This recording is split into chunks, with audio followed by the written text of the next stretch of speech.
भगवान श्री कृष्ण मात्र कथाओं में पढ़े या सुने जाने वाले पात्र नहीं, वह चरित्र और व्यवहार में उतारे जाने वाले देव हैं। अगर गौर करें तो हम पाएंगे कि भगवान श्री कृष्ण का पूरा जीवन मैनेजमेंट की प्रयोगशाला जैसा है।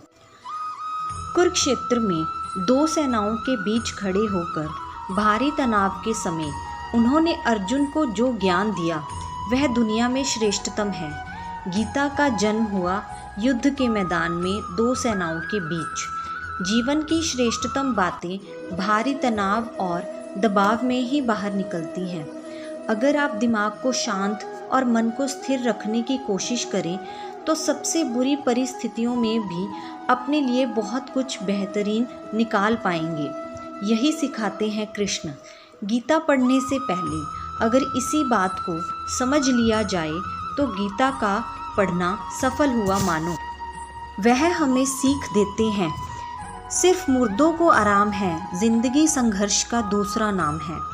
कभी अगर आपको जीवन की स्थितियों पर रोना आए तो एक बार श्री कृष्ण की जीवनी पर नज़र ज़रूर डाल लें, रोना बंद कर देंगे आप। श्री कृष्ण ने एक जेल में जन्म लिया था और जन्म लेने के तुरंत बाद ही उन्हें रात में ही उफनती यमुना पार कर गोकुल ले जाया गया।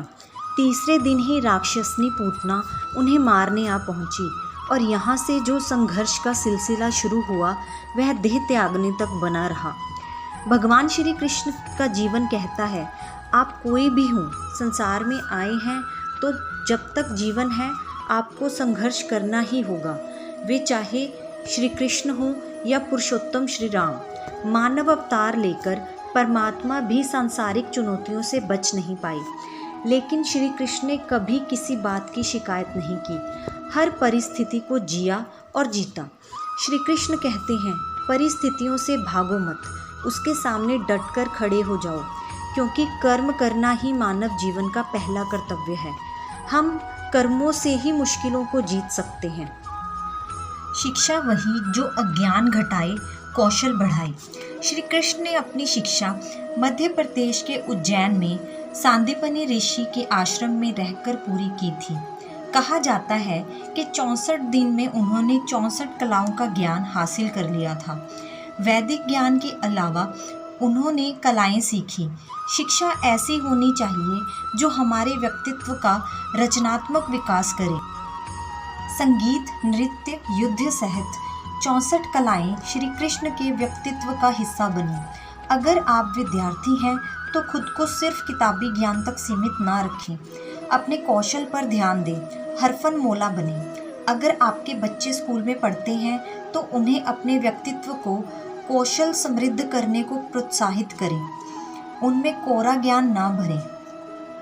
गीता की तीसरी सीख है, प्रेम बचा रहेगा शेष, रिश्तों में करें निवेश। कृष्ण ने जीवन भर कभी उन लोगों का साथ नहीं छोड़ा जिनको मन से अपना माना।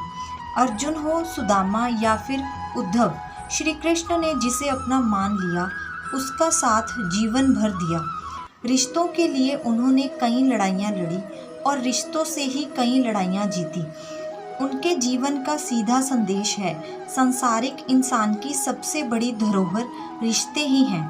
अगर किसी के पास रिश्तों की थाती नहीं तो वह इंसान संसार में अच्छा जीवन नहीं जी सकता। इसलिए रिश्तों को दिल से जिएं और उन्हें प्रेम से भरपूर बनाए रखें।